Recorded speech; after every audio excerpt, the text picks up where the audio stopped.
Hello, everybody. Thank you so much for joining us today. Mi nombre es Crystal Salvador. I'm Crystal, and I'm a staff member with Latino Outdoors. I will be our moderator for today's conversation, Intro to Snowsports. I'm a regional coordinator with Latino Outdoors Colorado, and so excited to be having this conversation with two folks I adore. A little bit of background. I've been talking about getting into skiing for years, and I have just never taken the plunge. So I'm really hoping that today, with our conversation, I'll feel a little bit more confident about hitting the slopes. We are going to have a lot to chat about. I have the pleasure of being joined by two people who love skiing and snowboarding, and so I'm going to invite them to join us. So please please join me in welcoming Javier and Nohemi. Hey guys, how's it going? Good, how you doing? Doing good. How are you, Nohemi? Also doing pretty good. Excited just to talk about skiing with people. Yay. Yeah, thank you so much for joining. I'm super excited too. Yeah, as I mentioned to folks, we've had some conversations prior to this, so I'll be doing some moderation for today's discussion. So that might also mean I'm going to be like scanning and looking at some of my notes. So just wanted to let you guys know. But yeah, thanks so much for joining.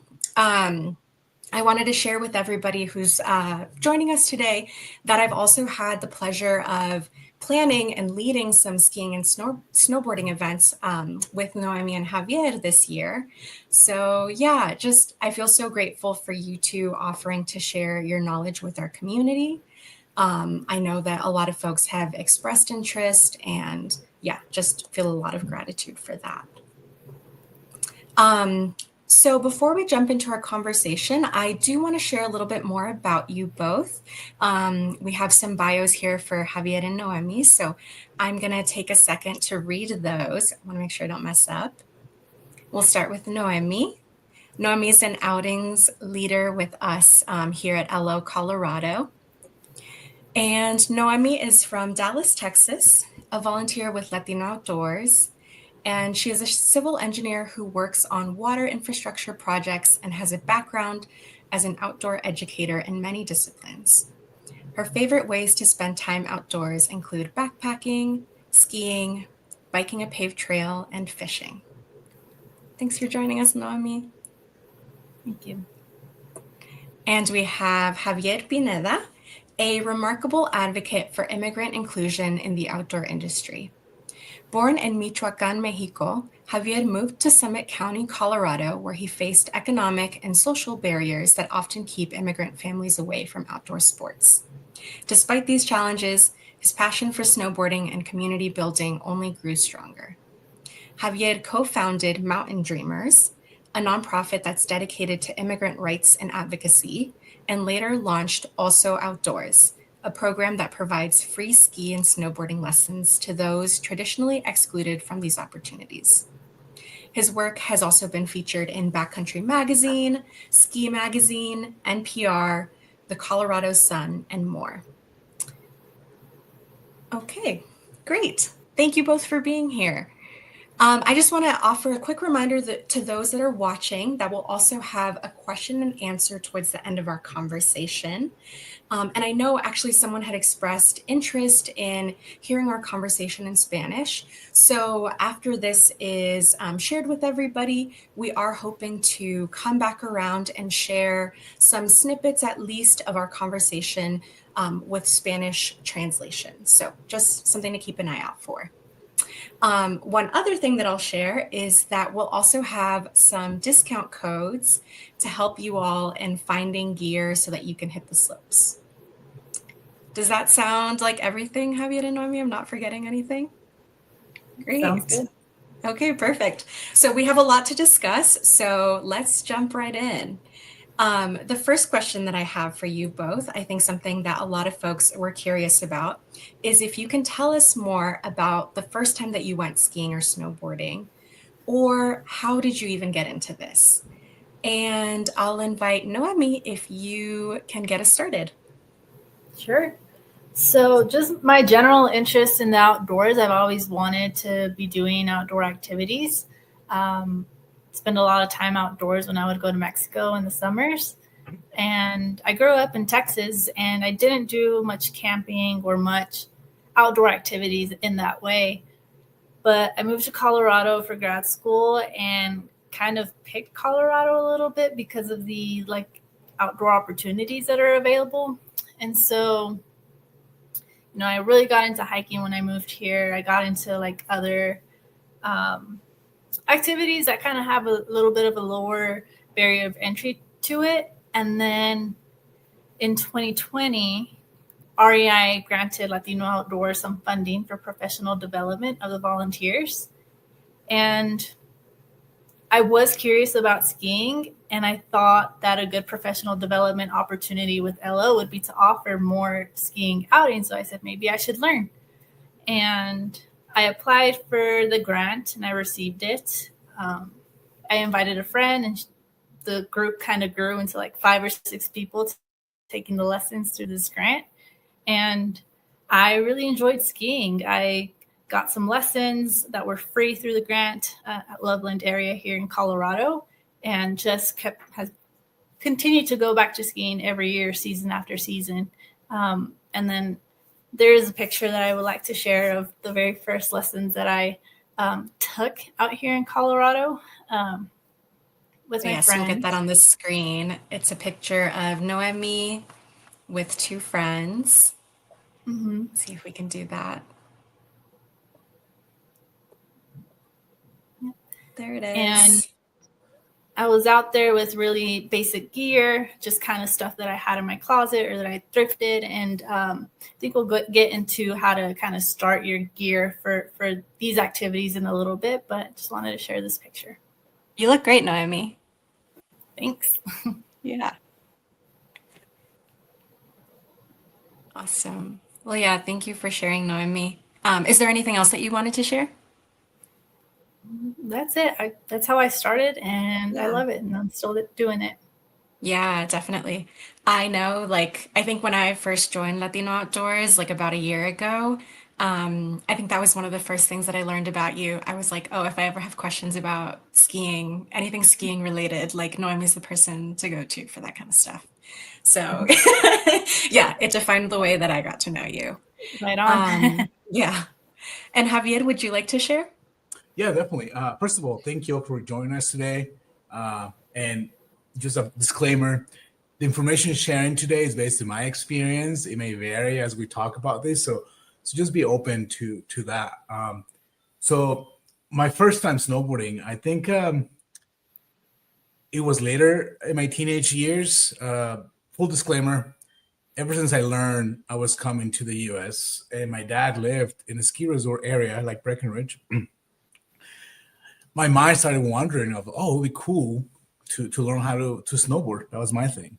I mean, I was 12 years old. As soon as I got here, everything was not what it sounded like, because I realized that there was a lot of barriers to just getting that little dream get going.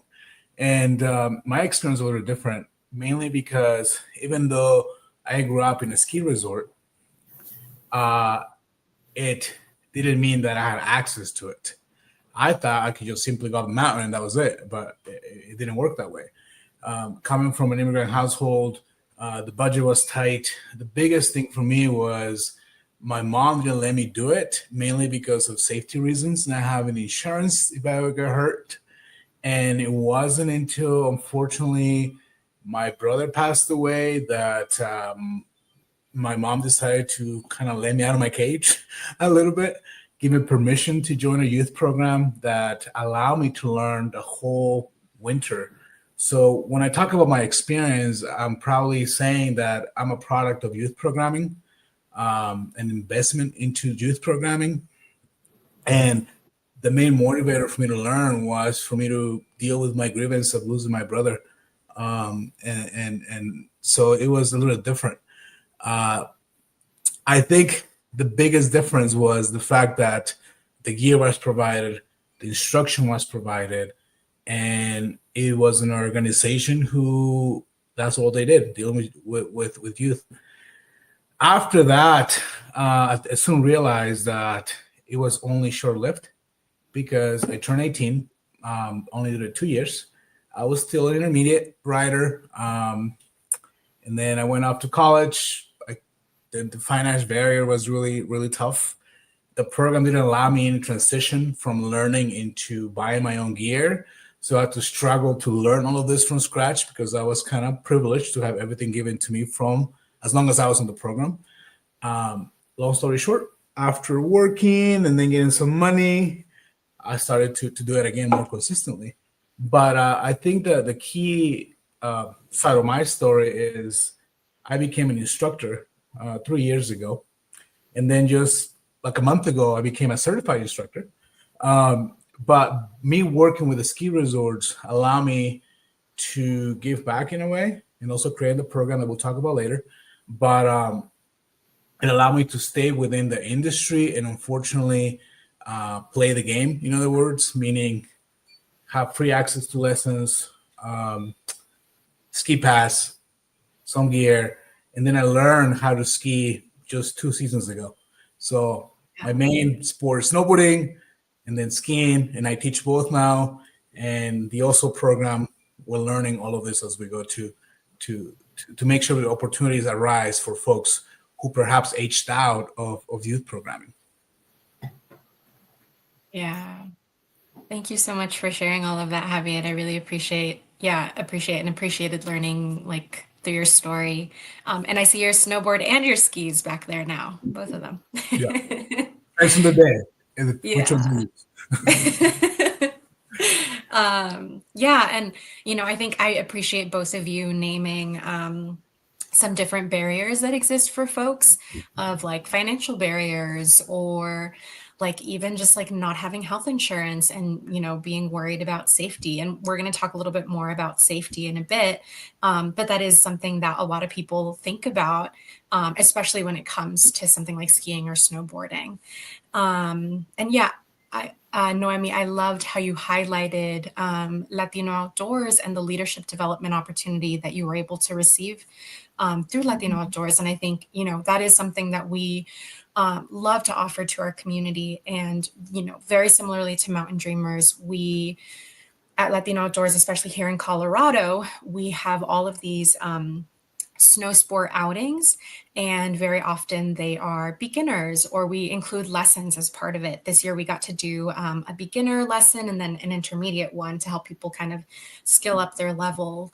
So yeah, we have these different opportunities. We'll talk more about like some of the different communities and organizations that are out there because we're not the only ones doing this work. But yeah, it is part of the spirit of having this conversation is we want to share more knowledge and just encourage people within our community to get out there and put themselves out there. So my next question is coming from somebody who is, I think, sometimes a little bit anxious and is such an overthinker and planner about some things. I can be very type B about some other things. But I think a big question that I have had when it comes to getting into snow sports is like, where do I even start? Like, I barely have any idea. Like, do I need to do something to prepare? Do I need to be super fit? Because I definitely don't feel like I am right now. So yeah, just a lot of curiosities about that. And Javier, I'm super curious if you want to share your perspective. Yeah, definitely. By no means is a recipe to get going. The fact that everyone joining us today and listening, that's step one, right? Is getting the information.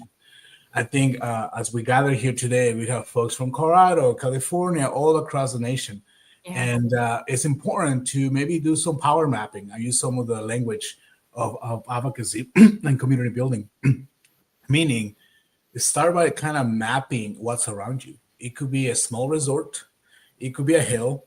It could be a big resort. It all depends. I think once you pinpoint what mountain perhaps is closest to you or works for you, that's step number one.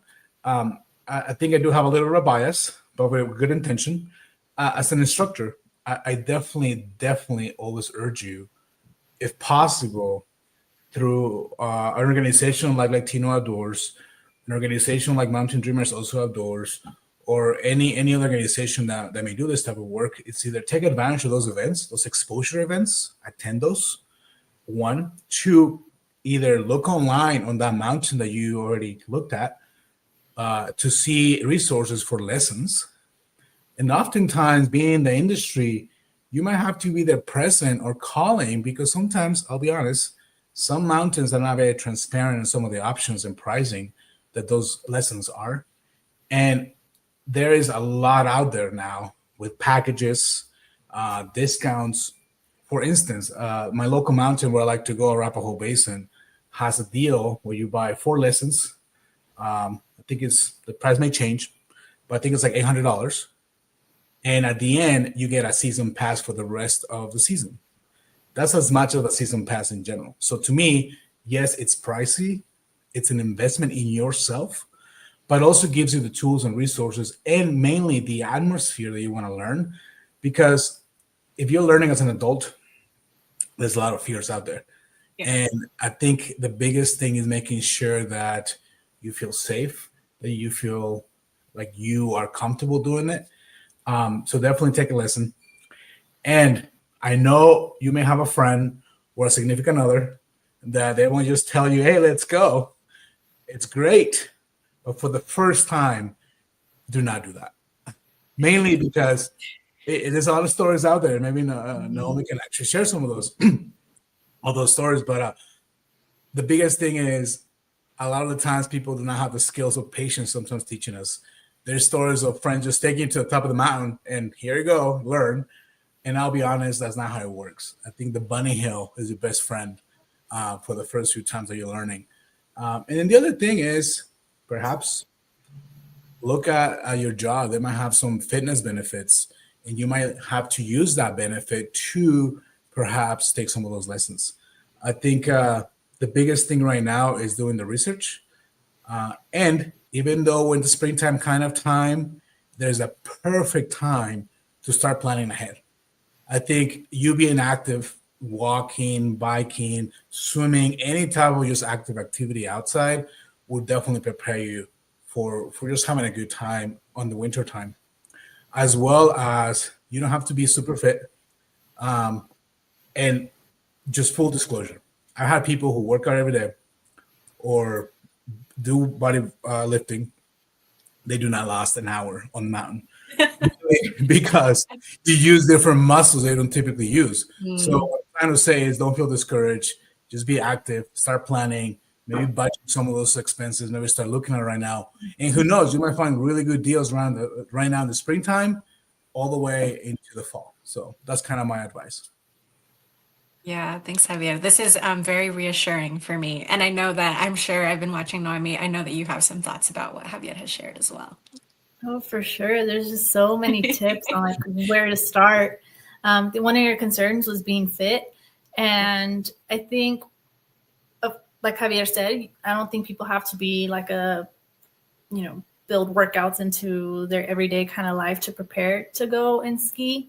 But there is some kind of level of fitness that would make things a little bit easier when you're starting. I hadn't anticipated how hard it was just even to walk in my ski boots and carry my skis. Like, I found myself out of breath pretty quickly. So, just a little bit of activity in your life to kind of help with that. And getting hurt is another one of your concerns around trying this out. And I think being active helps with that, because something else that really tired me out was whenever I would fall and get back up, like trying to get back up on skis. Sometimes you can take them off and get yourself up kind of easier, and sometimes you can't. And that requires like a little bit of stretching beforehand. So I recommend some level of physical activity so that you can prevent these injuries as you're walking with your skis or as you're getting up from your lesson. And echoing what Javier said as well, when it comes to your very first time on the mountain and taking lessons, I strongly encourage folks to get lessons in a structured environment. It can be classes, it can be from a friend. I would say have this friend be someone who has experience like teaching people and walking people through a progression on learning how to ski, because I've heard the horror stories of people learning from their friends or partners or something like that, and their lesson is just wing it. Like, that's really scary. There's just so much that's unfamiliar about the mountain when you're first up there, and I don't want people to go up there and wing it and get shocked and not want to try to do a lesson again. So definitely look for learning in a structured environment, whether it's a lesson or a friend that has experience teaching other people how to do it. I just want to add to that. Be patient with yourself. I think that's the biggest thing. It's a learning curve. And also, if you live on a sea level and you're going to gain some elevation, also be kind to your body, because it does take time to adjust. I think here in Colorado, for example, Denver, it's 1 mile, so 5,000 feet above sea level. And then a resort nearby can be at 9,000, so it's a 4,000 feet elevation. If you're in California, the same thing. In LA, it could be sea level, and Big Bear a little bit higher, right? So also nourish your body, hydrate, eat well. And that first experience with the structured environment, as mentioned, it's just going to go, it sounds cheesy, but it's so true. It's going to go as smooth as possible. And the experience, it's going to go way better. Yeah, thanks for mentioning that, Javier. I was gonna say the same thing as somebody who does a lot of different types of outdoor recreation. Yeah, that elevation gain is no joke sometimes. It can really take you out. So I appreciate you naming that. Yeah, I have heard a lot of horror stories of people getting hurt, and you guys have talked some about safety. I think actually I wanted to bring up, I remember seeing a really funny video of somebody who was learning how to ski, I think, and she was using a butt cushion. So I think almost like a butt pad to just help her when she was falling, which I'm oh, that's actually a really great idea. I don't really see people doing that, but I think I would do that. So yeah, just curious if there's anything that you would want to add about how to stay safe as a beginner. I know you've talked about lessons, wondering if there's anything else. Nohemi? Yeah, there's really cute pillows that people put on their butts and it looks like a turtle shell and then they fall. Yep. But there's also specially made shorts with cushions. I don't know what the technical name is for it, but that you can wear under your clothing and your gear. I remember one of my good friends too talked about with snowboarding, because you fall a lot on your butt and you have to get back up, and maybe you fall on your hands. One thing she recommended for safety is also protect your wrists. There's some kind of wrist guards or something that are recommended for people to wear. And, we're recommending all these things and the price can start adding up. But again, we'll talk about how to lower that barrier in a little bit. And in regards to safety also, we'll talk about secondhand gear, but I would recommend not to get a helmet that's been previously used. That is going to protect your head from any injuries that can happen on the mountain. Can lead, in extreme cases, can lead to paralysis or something like that. And the reason I say I don't recommend buying a helmet secondhand is because you never know what conditions that hat has been, or that helmet has been stored in or used. If it has been in a previous collision, you might not be able to tell that there's fractures in it, but even a microfracture can really decrease how much a helmet can protect your head. And that goes the same for a lot of outdoor recreation sports like rock climbing as well. Just in general, I would recommend not buying helmets, something that protects your head, something so important, secondhand. Javier? Yeah, well said, Nohemi. Bring your cobertor San Marcos, wrap it around your body. You're just kidding. You're gonna be warm and protected. No. Everything mentioned is great. I think that the biggest thing too is going back to learn your body. I think one of the beautiful thing about skiing and snowboarding is the connection that you make once it clicks, because you're gonna feel it. Once your body connects to the equipment, it's a magical feeling. That's what gets you addicted to this. And you'll be crazy like myself that snowboarding wasn't enough, so I went to skiing. But if you're intermediate, listen to your body, rest. You don't have to be out there the whole day. It can just be a couple of hours. I think a lot from what I've seen on the mountain, people start getting hurt when they're tired, when they don't hydrate, when they're pushing their bodies way too much. That's when you get hurt. And I think as a beginner, though, the same thing. If you're taking a lesson and you don't feel like it, maybe take a 5. Just sit down and tell the instructor, hey, well, give me 5 minutes. I need to hydrate. I just need to breathe. And that's okay. It is another thing. Breathe. Yep. When I'm teaching a lesson, I always tell people, you know what? Let's take a break. You're going to breathe, because breathing, it just helps you kind of calm your nerves. And back to what we're talking about is your body. And the other thing, definitely have a plan. If you're going to go alone or even with friends, tell people where you're going and what's the game plan. Especially if you're in big resorts, safety too. Have a plan. If you're going let's say you're going with a group of friends and some of them are more intermediate, they go on the lift, and you're in the bunny hill, have a safety plan. Or, we're going to meet at this location by 2 to 3 and communicate. Because sometimes the reality is in some resorts, there's not a lot of good cell phone service. So from the safety perspective, also keep in contact with friends and family about where you're going. And something a little bit unrelated to safety, but Javier talked about that moment that like you feel your body like getting the hang of skiing. And I don't exactly remember where it was, but I can imagine, I can see where I was, and I can remember the feeling of like after so long when my body was doing the turns that I wanted it to do, and I was leaning into the speed, like Javier said, like just breathe sometimes, because it's scary. The mountains in the learning area isn't super steep, but it feels like it's so steep and you're going to fall and get so much speed. But with that moment that I really felt that I was getting the hang of it, I do remember it was one of those moments that I just like took a big deep breath and really leaned into it. And it happened. This was after being consistent, and skiing, you can't just do 3 lessons and like you're good at skiing. Like the skill comes with going out and be consistent with it, which is not maybe realistic for people that have to travel a long distance to go skiing, but just perseverance and like really pushing yourself really physically and mentally. I say if you don't have like 3 good major ugly cries on the mountain, like you haven't tried hard enough yet. Like you're gonna have those hard moments, but after those moments when it clicks, it just feels so wonderful. And remember, trees do not move. You move. That's right. Great advice, Javier. I love that, Nohemi.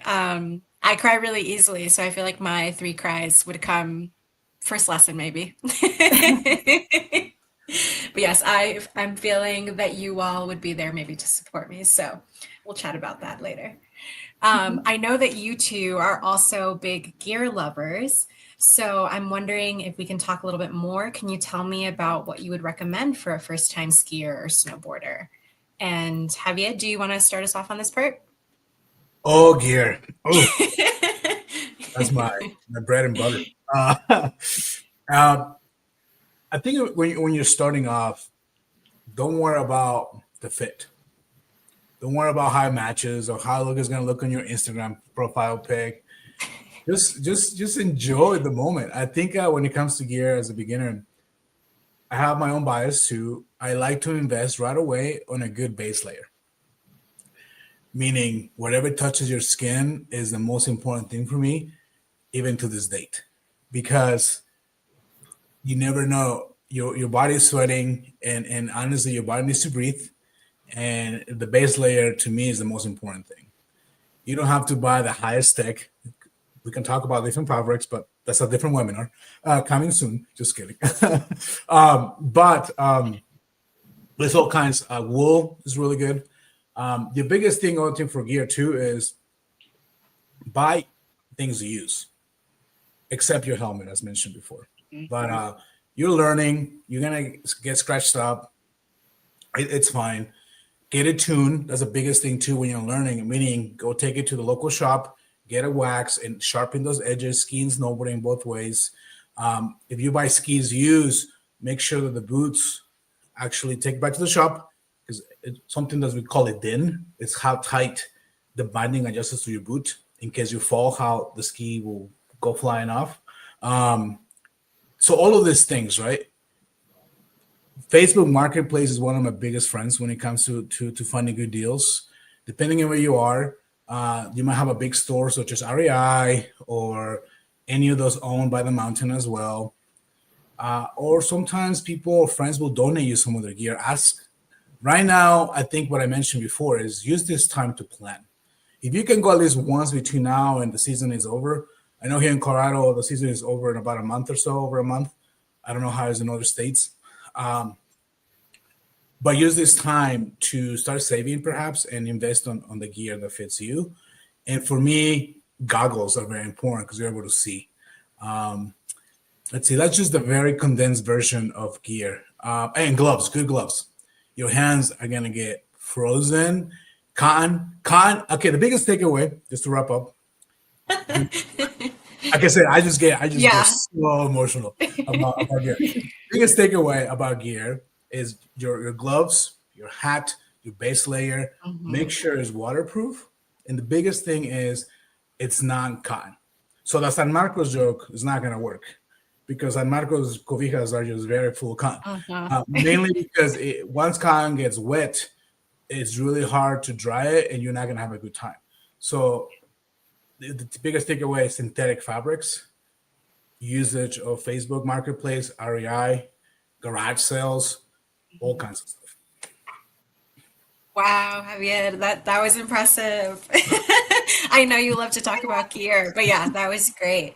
And I think another great thing too that I like to remind people of is, especially when it comes to like a base layer, I have a base layer top and bottom thermals that I've invested in, and I use those like on the day to day if it's really cold out. So, these are pieces of gear too that you can sometimes use like over a day to day type thing. Nohemi, what are your thoughts? Oh, wait. Did you have something, Javier? Just really quick. Before you go buying, check your closet. Because a lot of the things you already have, some of the stuff, especially for ladies, leggings work great. Sports bras work great. For the men, soccer socks. Soccer socks are actually amazing ski gear. And they're way cheaper than ski socks. You can talk about it. But check your closet. Sorry. Yeah. With gear, great place to start is with what's in your closet. And Javier mentioned waterproof. I'll admit that my first jacket I took out to my ski lessons was a little bit more water resistant. But yeah, more than aesthetics, while you're learning, you want to be safe and you want to stay dry on the mountain and you want to stay warm too. And I feel like the gear that you use when you're kind of just dipping your toe in the water to see if you even like skiing is going to be very different than the gear you buy once you like commit to the sport. And so, yeah, when I went out to my lessons, I was wearing, I was a big thrifter when I got to Colorado because I didn't have a lot of the clothes that kept me warm. So I got a jacket that was fairly water resistant, and I used that for my lessons. I went to go thrift for snow pants, and I think probably invested like $20 in my first outfit to go and do skiing that kept me warm and dry. And as I progressed in my interest in skiing, I started looking for my boots. I started looking for my skis. And again, like the gear that you start off with is going to be very different. And so what I did to figure out what to look for whenever I went skiing was I took advantage of the free fitting appointments that are available at stores like REI or Epic Mountain Gear. Powder 7 is another really cool used store here in Colorado. But picking the right gear, like I don't want it to sound overwhelming. It's more than just sharing your shoe size, your height, and your weight. But the people who fit you for this gear are experts, and they're really good about telling you what to look for without giving you extraneous information. So, take the information from these fittings and go look for it secondhand. And, sustainability is a big thing, and we really want to instead of going and buying something new and then it not working for you and, having to throw that away or something. Like, sustainability is huge. So go check it out, secondhand gear stores. And then that's just a way to not break the budget when, again, you're dipping your toes into the sport. Then once skiing becomes something that you value and that you want to plan for and incorporate into like your budgets and stuff, like then start spending a little bit more gear, something that's a little bit more personalized, but that'll move as you progress in your skills. Let's see, what else? I just want to add to that too is if you're taking a lesson and the rental shop where you, especially if you the renters at the mountain, the ski school, take advantage of those measurements. Ski boots specifically are very specific to sometimes how wide the boot is. Some people have slimmer feet. Like myself, I have a tamale feet, which is a lot wider. So take advantage of those measurements. Write it down. Take a picture. And maybe you find it at a thrift store or garage sale or somewhere else. And also now, the best time to buy new gear, summertime, springtime, even sometimes the fall, because shops are trying to get new gear in. And also, we're going to share a code later about one of my sponsors who has some really good gear, so you can also save on that. But we'll talk about it later. But the biggest thing, once again, being patient and start slowly build your equipment. And some of the stuff you're gonna buy, you might use it for something else, like hiking or in the fall. Like there's a lot of interchangeable things you can use throughout your outdoor experiences. And I think kind of going back, I with my jacket that I used when I started my lessons, like it was just a basic jacket. If you look specifically for ski jackets, those are going to be more expensive just because they have all these. Eventually, I did invest in one of these nice ski jackets that, have the special pocket for your pass or have like just certain pockets that are placed for you to facilitate your ski day. Like it's not necessary to jump immediately into those really technical pieces of clothes. Like, yeah, check out what's in your closet first and then kind of from there, try skiing a couple more times and then tailor your wardrobe to that, I guess. Yeah, I appreciate you both talking about that. I'm a big thrifter and also love just shopping in general. So I know Javier can keep me in check on not overspending when I start. But yeah, love the tips. Okay. One big question that I feel like some folks might have, and yeah, as we've mentioned here a few times, the three of us are currently living in Colorado. So we're going to do our best to talk about a few different areas. But as these folks have stressed, important to do your research. But, someone living in Colorado, I think I personally get very overwhelmed with the amount of mountain and resort options that are available. So do you guys have any tips for things that beginners should consider when trying to choose a mountain or resort to visit?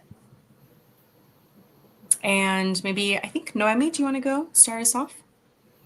Sure. Yeah, do your research on what's available around you. If financial barriers is financial things are a huge barrier for your access to snow sports, I recommend looking up independent mountains. And they're going to vary wherever you are. And those are just kind of think about them as being more family owned, more local, rather than these other ski resorts that are part of a big conglomerate. Yeah, get familiar with what's close to you, figure out how far you're willing to drive, how much you're willing to spend on lessons. But yeah, it's all just really personal choice. And if you're in one area and you're asking your friends that do already ski or snowboard, which one they recommend, they're all going to come up with different answers. I know when I was learning, I asked about what's your favorite mountain, and people had opinions that this resort was super icy all the time and they hated going there, but then I would go and then it was fine. So I guess just pick a resort that you can get familiar with and become comfortable with. Because navigating the mountain and navigating runs is a whole another skill to develop. And maybe just like sticking with one mountain and becoming familiar and comfortable with it would be somewhere I would say to start, because on top of trying to work out these new ski skills that you're learning, trying to figure out how to navigate a mountain on top of that can be really tough. So pick a mountain that you might be comfortable with. Appreciate that. I know that Javier probably has some stuff to add as well. There was a question that I had, but I lost it. Maybe it'll come back. Yeah. I think the biggest thing is definitely do your research. Google is your best friend right now, or even other folks already in the sport thinking about it. But make the decision based on what feels right to you individually. Because I can tell you that a lot of the times I have friends learning, I like this mountain because I can go to the park, or I like this. Every mountain has its own charm, period. Like I said before, I'm a big fan of Arapahoe Basin. It's known for steep and deep. Once you're in it, you know why. But I know when you're learning, perhaps now would be the best place, right? Or the biggest thing here is big resort, small resort, independent resort, and the pricing too. I think the pricing also has to do a lot with that.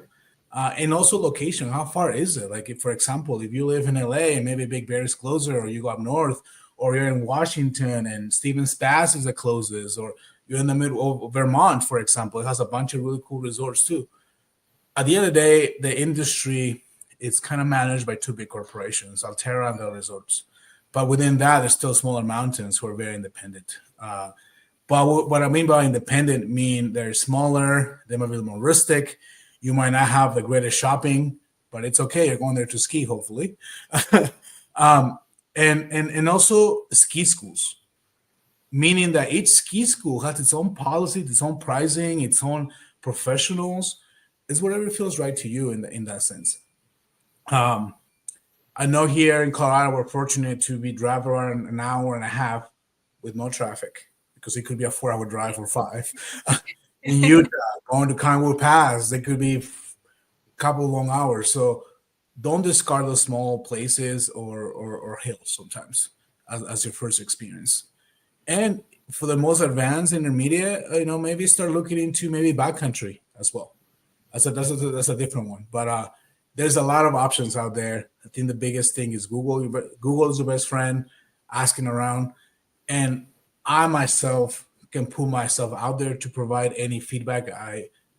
I'm in the industry and I just like sharing this information. So feel free to reach out to go back and forth on these options. Yeah, thanks, Javier, for that. And I was also thinking, remembering something that you had shared with me, when we first met, around like being able to call even the ski and snowboarding schools to see if they have any specials. Sometimes they're also trying to increase diversity within the sport. And so they have opportunities that exist for people. And I think, for me, as somebody who is not a skier or a snowboarder, I think one of the things I was thinking of as we've had these conversations is I might want to go to a mountain where I have a lot of friends who are often traveling together, as a way to reduce that travel that I have to do on my own, because it can be pretty intense. Mm-hmm. Depending on the season, how many people are going. But yeah, I appreciate that. You both sharing those different tips. And I think, people in different places, if they do some research, might be able to find some opportunities that work for them. Okay, so we're getting close to the end of our conversation. We have some question and answers, some comments that people have shared, and we're going to end by doing some rapid fire questions. But before we get to our question and answer, I am wanting to ask, what advice would you give yourself now? And is there anything that you would do differently? And Nohemi, do you want to start us off with this one? Yeah. Honestly, I'm really happy with the way that I got into skiing and snowboarding. As I mentioned, I wanted to do it at first because I thought if I get the skills be going skiing, I can lead Latino Outdoors skiing outings. And like now, like it's been a couple seasons where I've been able to do that through Latino Outdoors, and, you know, not just for beginners, but now we had an intermediate lessons. And, you know, as much as we support beginners in a lot of the different activities that we offer, I think it's important to acknowledge too that there are folks out there that, you know, have been skiing for a really long time and do have more advanced skills, but we still want to bring them into the community. And in speaking about community, it was huge when I first started skiing and snowboarding. There's lots of affinity spaces that have been in existence for decades. We've got the National Brotherhood of Skiers as an example. More recently, we've got the BIPOC Mountain Collective, which is really active in Colorado and out in Seattle. But yeah, I really enjoyed being a part of these groups because, you know, they always invited me to go out. We figured out a way to get gear. We figured out a way to get clothes.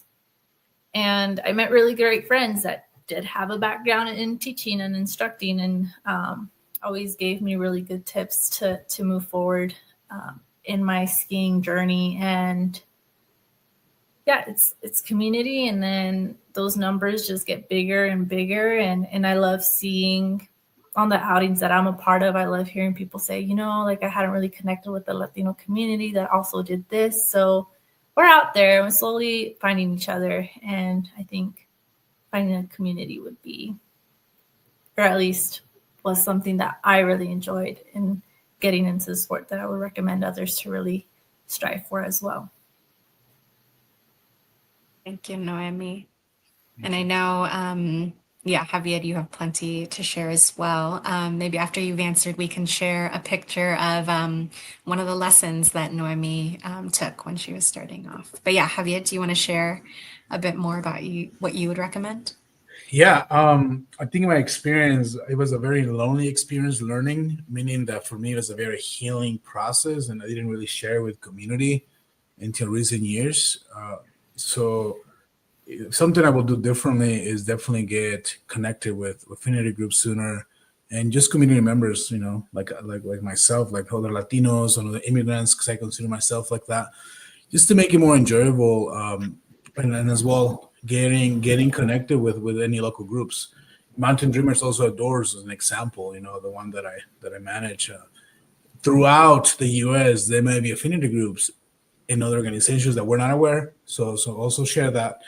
But also, if there's nothing like that, if you live in Minnesota or Vermont and you're the only one, maybe you can be the first one to start some type of affinity group, you know, getting together, carpooling, all of that.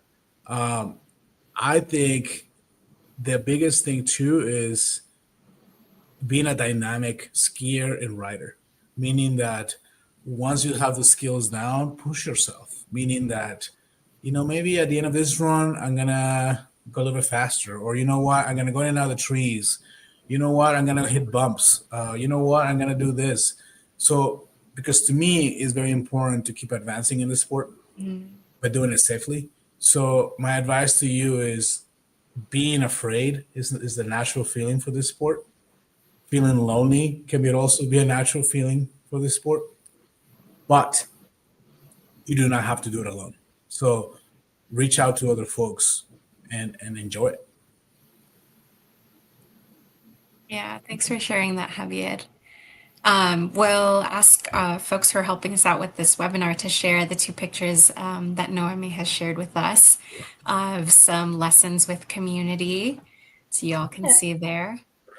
Nohemi, do you want to share something? In this picture, yeah, of course. And I think one of the comments in the Instagram mentioned like getting together with other people that were in the intermediate skills. And so, you know, if there is a local Latino Outdoors chapter, just always reach out and give them ideas. We want to know what people in the community want to look for and find. And so we've got a picture here from intermediate lessons that we were able to offer for free this year.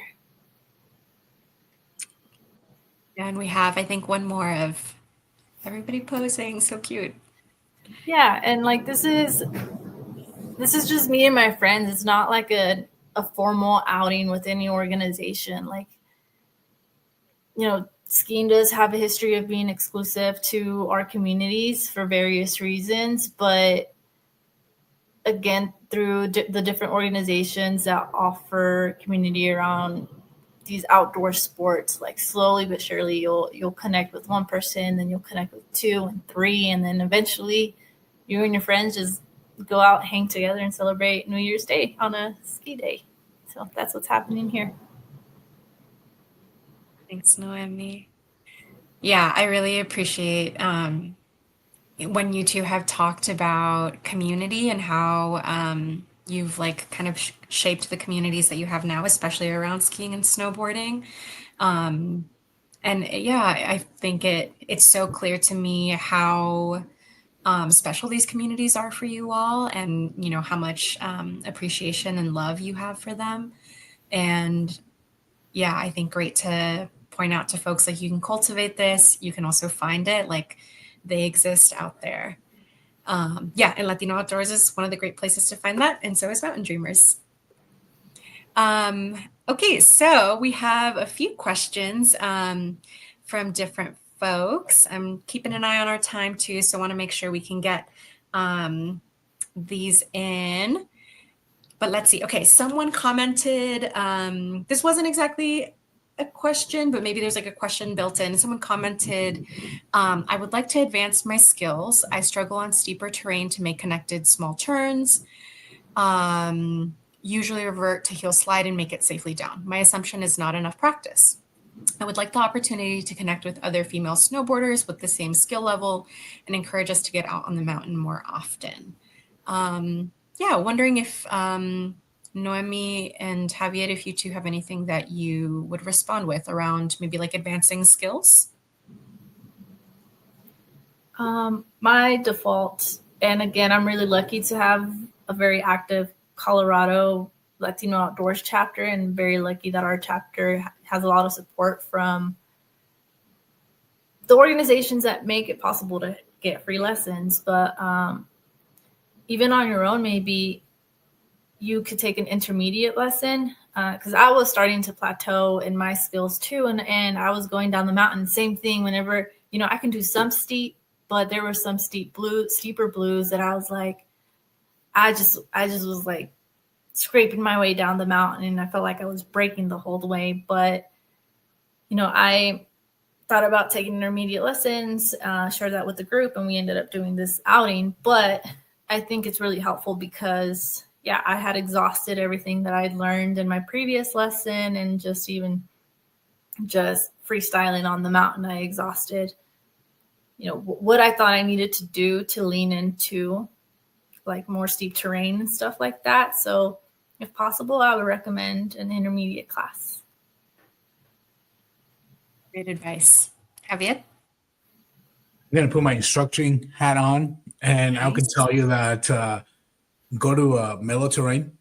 So really feel comfortable on the green first, and really work on those really nice S-turns across the hill, and really focusing on your form. So bending is, if you're a skier, bending those knees, flexing your ankles, putting the weight forward. If you're a snowboarder, the same thing. Lean with your front foot, so go more forward. I can talk about how, but biggest thing is that. The other thing is, this is a great opportunity to find community, because this is an opportunity for you to start hanging out with maybe somebody who's a little bit better skier or snowboarder than you, and kind of push you along the ways and practice. I think the biggest thing is consistency. So if you went out to the mountain maybe 3 times this year, maybe next year you go 5 times, and then challenge yourself. And this is where the advice comes in of knowing a mountain. So I know Nohemi talked about it earlier about picking a mountain. This is why, because you're familiar with one mountain, you know the runs in and out, you feel more comfortable when you know the area. So definitely stick to that, and definitely celebrate the small victories. You know, maybe the next time you go on the same run, you were able to do more, link your turns maybe a third of the way. The next round you do half of the way. Before you know, you're going to be doing the whole thing. It's a lot of a mental game here, to be honest. It's committing to that turn. And if you're a skier, definitely putting weight on the outside ski, so pressure on the outside ski the most. If you're a boarder, definitely leaning with your front foot more. So And also, I recommend checking out YouTube videos. If going to a lesson might not be realistic, like just Google intermediate snowboarding Drills. tips or something like that. Drills, yeah. Drills are super important, and you can always go to the mountain and do them on your own. Just make sure you bring your phone and you're looking up and down. Don't do that. Don't do that on the ski lift. I was gonna say some of these things make no sense to me, but I think that probably, yeah, for those folks who are like wanting to advance, there's a lot of great information that you all would be able to offer. So yeah, also another like little plug for we're hoping to come back together for like additional conversations, and let us know what you're interested in hearing and learning about, because we'll definitely be back. We have some other question answers, but I feel like we've kind of answered a lot of them already. There was somebody who had commented sharing about being from Minnesota. There's a fourth grade passport program, offers minimal cost lessons, I think, at different resorts for children. So also another, great tip to keep an eye out on. I don't know. I think, do different state offer these? Javier, I remember you mentioned you had a little bit of knowledge about this as well. Yeah, each state is different. I know here in Colorado, the passport, which is students who qualify for free and reduced lunch, can get online, sign up to this program, and you have access to certain mountains. I don't know. I think it transfers to some of the parents, and each state might be different. So the cool thing about this is the community aspect, meaning, please, if you know these resources, share it with all of us, or share it with your friends and family about it, because there is actually a lot of resources out there. And then for adults, I'll be honest, once you turn 18, it's a lot harder to get those resources, but there's still a lot out there. So definitely check out any programs. Schools are great. Gear libraries, perhaps. So if you have a gear library near you, talk to them. Or in some communities, the book library also has some access to that. Some jobs may have that as a benefit if you don't have to work with the ski industry. So take the time now to ask those questions and try to figure out where you stand with those resources. Do your research, people. This is key takeaway. And lots of great resources from Javier and Nohemi. Well, we made it, y'all. We have our set of rapid fire questions, and I just want to say thank you to you both. We'll have a little bit more of a wrap up because I know I want to give you both an opportunity to offer any closing remarks, and I know we have some fun and great discount codes to share. But yeah, I'm super appreciative. I know I've definitely learned a lot, even as we've been talking about having this conversation. Javier and Nohemi have been like, oh, I want to talk about this. I want to talk about this thing. So yeah, I have definitely gotten a lot from this conversation. And yeah, we still have, like Javier was saying, a month or so left in Colorado for skiing. It's skiing and snowboarding. I know that maybe some other states have other things, especially if you're further up north. Maybe that's a thing. But yeah, so rapid fire questions. Well, if you two maybe just want to kind of, one after the other, or at the same time, I think that people can hear both of you. Okay. But yes, are you? Yeah, are you ready? Let's go. Okay, cool. First question: favorite resort? Vail. Arapahoe Basin. You did say that. Epic or icon? None. Just kidding. Icon. Okay. Favorite mountain town? Oof. Also Vail. I actually had the privilege to go to Lake Tahoe area, and I really like Truckee, California. And then from Colorado, I like Telluride. Okay. And then I do like Jacksonville too. So. Okay, these are like three favorites. We're cutting you off. Okay, your favorite piece of gear? Goggles. I have a really nice collapsible water bottle that I love. I love my skis also, but it's just the handiness. When I go skiing, I don't really. Oh, this is not rapid fire anymore, but That's okay. Tell us. Slow motion flyer now. Yeah, I just like to carry my own water. I like to be on the mountain as much as I can, and I just carry my water in a collapsible water bottle. Safety too. Maybe you don't want to carry around a hard shelled water bottle because if you fall on that, you can crack a rib. So yeah. I just love how practical mine is. It keeps me hydrated. Love it. Love it. You two breaking the rules of the rapid fire. Your favorite lunch to pack? An omelet. Which was so funny to picture. Do you want to tell us how you eat your omelet? Yeah, so I just make it in the morning before I leave. Yeah, I put it in a blender. I think that's what Javier was mentioning. No, I make my omelet in the morning with, veggies, and I just put it in a thermos, special little food container kind of thermos, not the drinking one. And yeah, it stays warm the hour and a half to the mountain, and I just like to have my little breakfast and then start my day. Love it. I don't like to eat until I'm done completely from the mountain, so I like to snack throughout. I like pulparindos, and I really like tamal. Actually, when I can, I'm not joking. I put it in my pocket. And then when I feel more demure, more classy, some cheese and crackers and some salmon sausage. It depends on my mood. Yeah.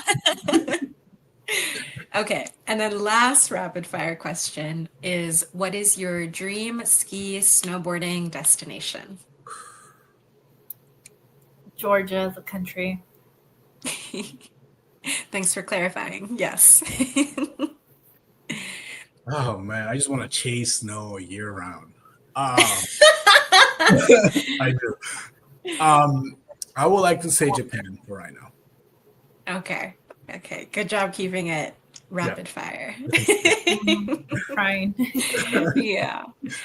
Well, thank you both so much. Appreciate you offering your time, your wisdom. I'm definitely feeling more prepared to get on the mountain and might be bringing one of you with me. Actually, we have an event coming up with Latino Outdoors. Some folks might have seen we posted about that. Definitely stay tuned next year for more events that we lead. Before we leave, I want to give you both an opportunity to share closing remarks, anything that you might want to impart on the people who are listening and watching. Nohemi, we'll start with you, and then Javier, I'll pass it over to you, and you can also share those goodies. Yeah, there's just so many resources online, and I know it's hard to, it can feel overwhelming with so many options that happen. So just really try to get plugged into your community. And borrow knowledge, borrow gear from your friends or those that you do meet. Javier? Me is be patient, be kind to yourself. It's gonna hurt, but it's worth it. Nos gusta la mala vida. We like a hard life, but no. Like seriously, it's the fact that you're listening and paying attention to this, it means a lot. I'm here as a resource, so Instagram is probably the best way to reach me at. Try to answer. For me, it's very important to share this sport as much as possible. But the biggest takeaway is be kind to yourself and bring others and challenge yourself. Fear will always be there, but once you overcome it, it's addicting. And for some of the goodies, I'm lucky enough that I have some sponsors that support me along the journey, and Fly Low Gear. It's a local company, and they have really amazing stuff. So the code for that is Dreamers40. So you get 40% off from your purchase. I don't benefit from it. I just want to pass on the goodies and for you to have access to really, really good gear. And the other one for snowboarding, I am a sponsored athlete through Nerd Snowboards, and the code for that is Javier 2025. Once again, I don't get anything out of it. I just want to pass on the discount to all of you. And by all means, reach out for any questions or anything. And once again, thank you for joining us tonight. You both so much. Really appreciate everybody who's watching. And yeah, stay tuned. Hopefully, we'll be back together for another conversation in the near future. Thanks, everybody.